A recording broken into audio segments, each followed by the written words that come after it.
बिस्मिल्लाहिर्रहमानिर्रहीम। अस्सलाम वालेकुम नाज़रीन, आपका मेज़बान अली हुसैन जी। बड़े अहम केस की समाअत आज सुप्रीम कोर्ट ऑफ पाकिस्तान के आईनी बेंच ने की है।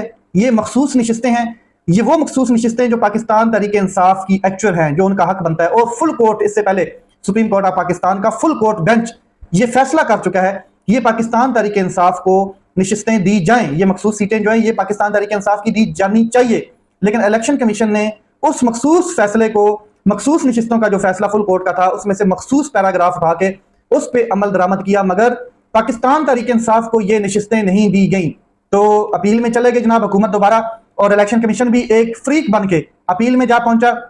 अब अपील लगी है आईनी बेंच के सामने, और आईनी बेंच का सरबराह बनाया गया हुकूमत वक्त ने और ताकतवर ने आईनी बेंच का सरबराह बनाया जस्टिस अमीनुद्दीन खान साहब को।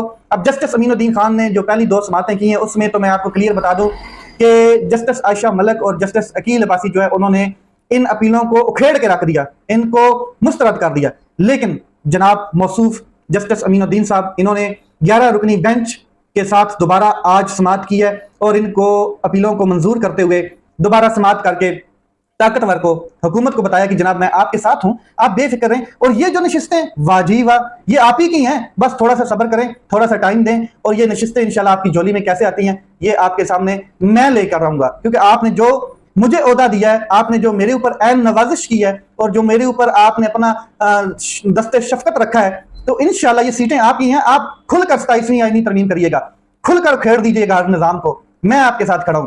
तो जस्टिस अमीनुद्दीन साहब ने आज समाअत की है 11 रुकनी बेंच, और ये बेंच है आईनी बेंच। तो मैं आपके सामने रख देता हूं कि सुन्नी इत्तेहाद कौंसल इसमें फ्रीक है मखसूस नशिस्तों में, और सुन्नी इत्तेहाद कौंसल जो है उसके वकील फैसल सिद्दीकी साहब जो है, उन्होंने आज इस बेंच के ऊपर एतराज उठा दिया है। इससे पहले दो एतराजात उठ चुके हैं, एक जस्टिस आयशा मलिक और दूसरे हैं जस्टिस अकील अब्बासी। उन्होंने तो इन अपीलों को ही खेड़ के रख दिया था, मगर जस्टिस अमीनुद्दीन साहब जो है उन्होंने इनको मंजूर करवा दिया, दोबारा मंजूर करके इनके ऊपर समाअत की। अब मैं डिटेल में जाता हूं थोड़ा सा। सुन्नी इत्तेहाद कौंसल जो है मखसूस नशिस्तों के फैसले की नजरसानी अपील में 11 रुकनी आईनी बेंच जो है उस पर एतराज उठाया है, और एतराज मेरे अंदाजे में जो है वो यही हो सकता है कि ये जब फुल कोर्ट ने फैसला दिया था, तो फुल कोर्ट के वो 5 जजेस जिन्होंने फैसला दिया है और जिन्होंने जो इस फैसले को लिखने वाले हैं, वो जजेस इस बेंच में शामिल नहीं है। मेरे अंदाजे में ये एतराज हो सकता है, अभी तक एतराज सामने आया नहीं है। नेक्स्ट पीर वाले दिन ये समाअत होने जा रही है, और सोमवार को इसके ऊपर पता भी चल जाएगा कि एतराज सुन्नी इत्तेहाद कौंसिल का है क्या, फैसल सिद्दीकी ने क्या एतराज लगाया है। लेकिन मेरा अंदाजा यही कहता है कि जो आईनी हदूद है, जो आईन है, जो कानून कहता है कि जिस बेंच ने फैसला दिया हो अपील भी उसी के सामने लगनी चाहिए। लेकिन फैसला फुल कोर्ट ने दिया है, अपील अब 11 रुकनी बेंच कर रहा है, और ये आईनी बेंच है। इसमें supreme court of Pakistan regular bench का कोई किरदार नहीं है, मतलब कि फुल कोर्ट का कोई किरदार ही नहीं है।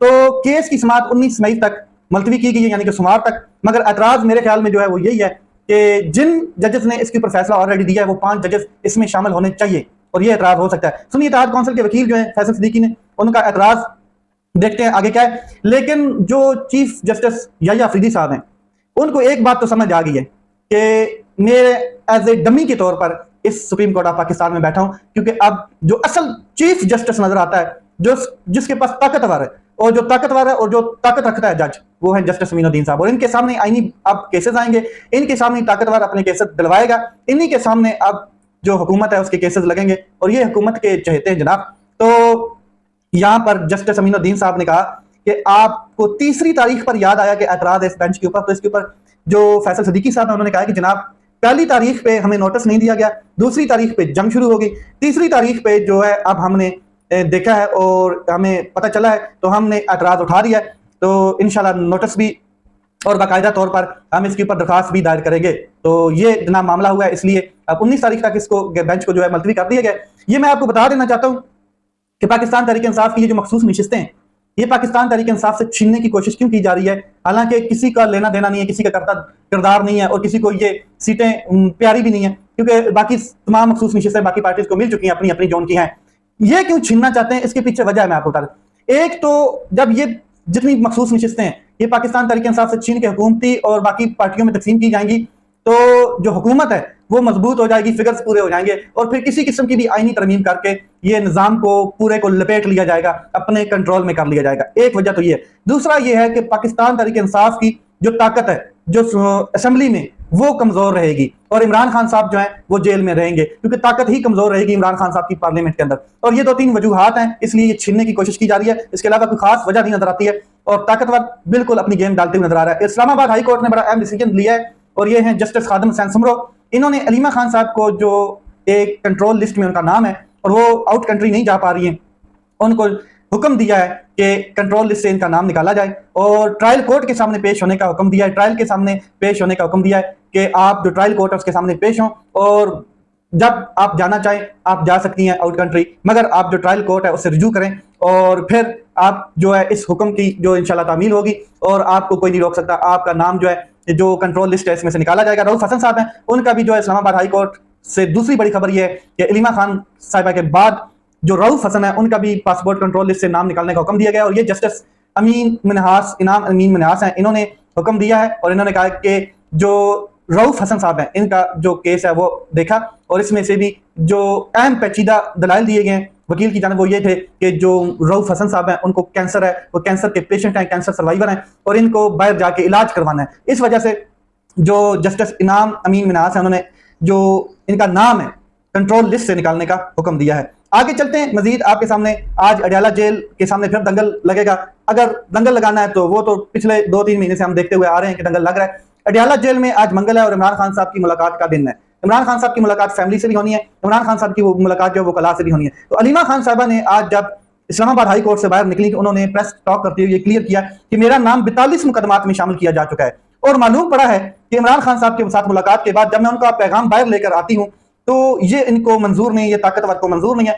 इस वजह से ये रीजन है कि 42 मुकदमात जो है वो मेरे ऊपर दायर कर दिए गए हैं और उनमें मेरा नाम शामिल कर दिया गया। अब आप अंदाजा लगा लें जी, अलीमा खान साहबा कह रही है कि मैंने नमल यूनिवर्सिटी की फंड रेजिंग करने के लिए जाना है बरतानिया और खदशा ये है कि ये मुझे शायद दोबारा एयरपोर्ट के ऊपर गिरफ्तार कर लें और अगर ये गिरफ्तार कर लेते हैं तो मेरी जो टिकट है वो जाया हो जाएगी और जो आगे जो फंक्शन है जिसमें फंड रेजिंग के लिए जो इंतजाम किया गया है वो जो सेटअप है वो उसके ऊपर जो खर्चा हुआ है वो भी सारा जाया हो जाएगा। तो हम इतने मतलब कि खजाने भरे हुए नहीं हमारे पास, या हम इतना खजाना नहीं रखते हैं ये सारे खर्चे अफोर्ड करते रहें, तो डर है अभी भी। लेकिन ये जो 42 मुकदमे हैं ये बड़ा अहम इंकिशाफ है और मैं आपको क्लियर कर दूं कि ये मुकदमे बनाए ही इसीलिए गए कि एक से अगर बरी करती है अदालत तो दूसरी में डाल दिया जाए, दूसरे से बरी करता है तो कोई तीसरे में डाल दिया जाए। ये इसीलिए जैसे इमरान खान साहब के ऊपर 200 मुकदमे हैं तो अलीमा खान साहबा ने साथ में ये भी कहा है कि मरियम नवाज जो है मोदी के खिलाफ बयान देने की बजाय हमारे पीछे खड़ी हैं, हमारे पीछे पड़ी हैं और यहाँ पर खानदानी सियासत करने के लिए हम कभी नहीं आए, हम अपने भाई की रिहाई के लिए आते हैं। अडयाला जेल है और आज मुलाकात का दिन है।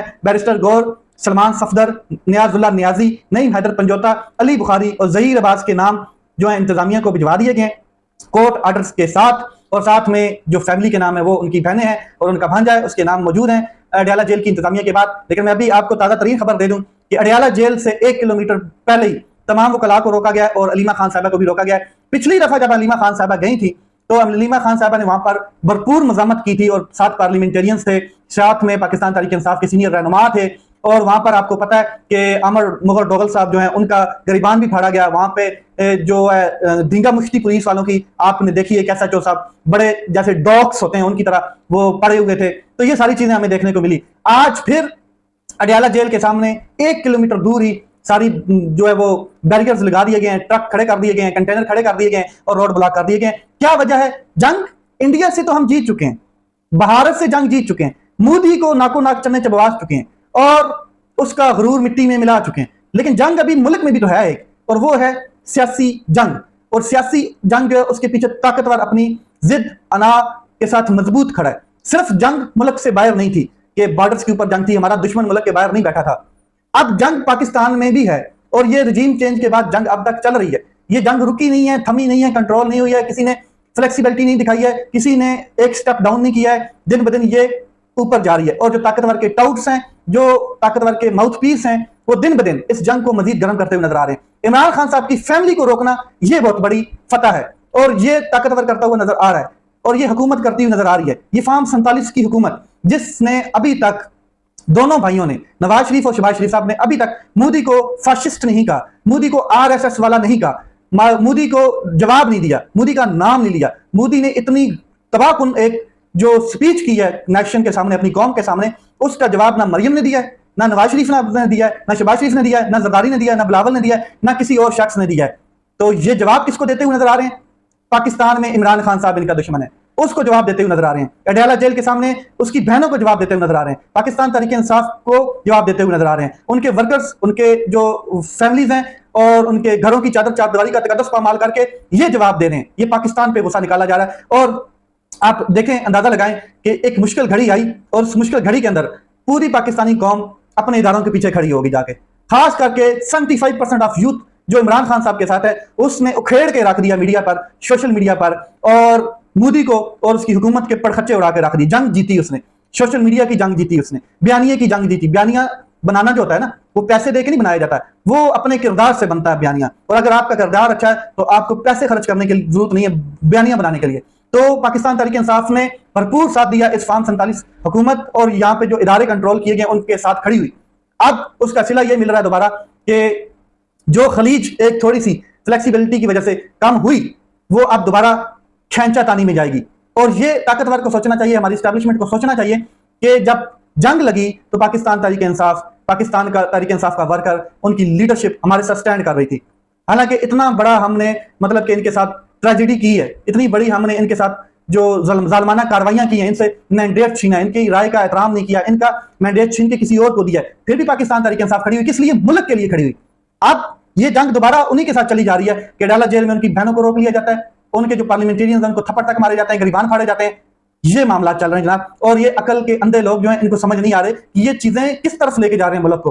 ठीक है जी, लतीफ खोसा साहब उन्होंने प्रेस कॉन्फ्रेंस की, उन्होंने कहा मोदी जख्मी जानवर की तरह तड़प रहा है, इस पर एतमाद नहीं किया जा सकता, इंडर वाटर्स बंद है, मामला नहायत खराब है, कौमी यकजहती कायम रखी जाए। ये कौमी यकजहती इमरान खान साहब के बगैर कायम नहीं हो सकती, मुल्क में स्टेबिलिटी नहीं आ सकती है, चाहे वो माशी हो चाहे वो सियासी हो। ये तब भी आएगी जब इमरान खान साहब कॉल करेंगे, इमरान खान साहब एपीसी में होंगे, इमरान खान साहब मुल्क के लिए बाहर खड़े होंगे और रिहा होंगे, तब होगा ये। कल इमरान खान साहब की पेरोल पे दरखास्त लगी हुई है, वज़ीर आला केपी के अली अमीन गंडापुर की दरखास्त है और समाअत होने जा रही है। उम्मीद है इमरान खान साहब को इंसाफ मिलेगा। और ये वज़ीर आला चीफ एग्जीक्यूटिव है और सलामती काउंसिल के जो हैं कमेटी के रुकन भी हैं।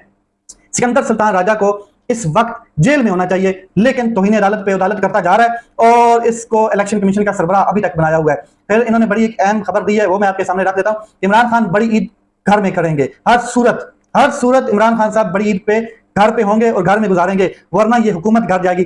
अब यहाँ से दो सवाल आता है, एक ये कि क्या लतीफ खोसा साहब बैकडोर राब्ते में शामिल है, या फिर जो ताकतवर का कोई राब्ता इनके साथ है और कोई बात चल रही है कि इमरान खान साहब बड़ी ईद पे घर पे होंगे, या दूसरी वजह ये कि पेरोल पे उनको रिहाई मिलने जा रही है, अदालत से उनको रिलीफ मिलने जा रहा है। तो ये तो चीजें चलती रहेंगी, लेकिन अलीमा खान साहबा ने एक बात तो वाज़ा की है कि जिस दिन हम मिलकर ये फैसला करेंगे कि इमरान खान साहब को बाहर निकलना, पूरी कौम उस दिन इमरान खान साहब के लिए इकट्ठे होकर जब निकलेंगे तो इमरान खान साहब रिहा हो जाएंगे। और ये बात मैं कई दिनों से, कई महीनों से कह रहा हूं कि इमरान खान साहब 1, 2, 3, 4 या 10,000 लोगों की वजह से नहीं निकलेगा। इमरान खान साहब निकलेगा जब झंझोड़ा जाएगा ताकतवर को, 7-8 लाख लोग निकलेंगे अडयाला जेल के बाहर, पूरा मुल्क जब बाहर निकलेगा तब आपका लीडर बाहर निकलेगा, तब प्रेशर गेन होगा, वरना ऐसे नहीं होगा जैसे अब हम सोए हुए हैं। कौमी सलामती के 3 बड़े सतून हैं, सियासी इस्तेकाम, ताकतवर मैशत और फौजी ताकत। मैं आपको बता दूं कि सियासी इस्तेकाम तब आएगा जब जिसका मैंडेट है उसको दिया जाए, जब 180 सीटें जिसकी हैं उसको दिए जाए, जब ये तस्लीम किया जाए कि 17 सीटों वाला वज़ीर आज़म नाकाम वज़ीर आज़म, उसका मैंडेट नहीं है, तब सियासी इस्तेकाम आएगा, तब ताकतवर मैशत बनेगी, तब फैसले ताकतवर होंगे और तब फौज भी ताकत में आएगी, क्योंकि उसके पीछे वो डिसीजन पावर खड़ी होगी जो अवामी राय रखती है, जो अवाम का एतमाद रखती है, तब ये चीजें जाकर खड़ी होंगी। तो देखते हैं आगे ये चीजें किस तरफ जाती हैं। मैं आपको एक चीज क्लियर कर देता हूं कि पूरी कौम पाकिस्तान तहरीक इंसाफ समेत ताकतवर के साथ, फौज के साथ, एस्टैब्लिशमेंट के साथ खड़ी हुई, मगर अब फौज को ये देखना चाहिए कि ताकतवर को ये देखना चाहिए, एस्टैब्लिशमेंट को देखना चाहिए कि ये जो खलीज है ये बड़ी मुश्किल से कम हुई है, और अगर ये कम हुई है तो इसको बरकरार रखा जाए, मजीद कमी लाई जाए, कौम का जो मैंडेट है उसका एहतराम किया जाए, उसकी राय का एहतराम किया जाए। लेट्स सी ये मामला किस तरफ जाते हैं। अपना ख्याल रखें, अपने भाई के चैनल का ख्याल रखें। पाकिस्तान जिंदाबाद।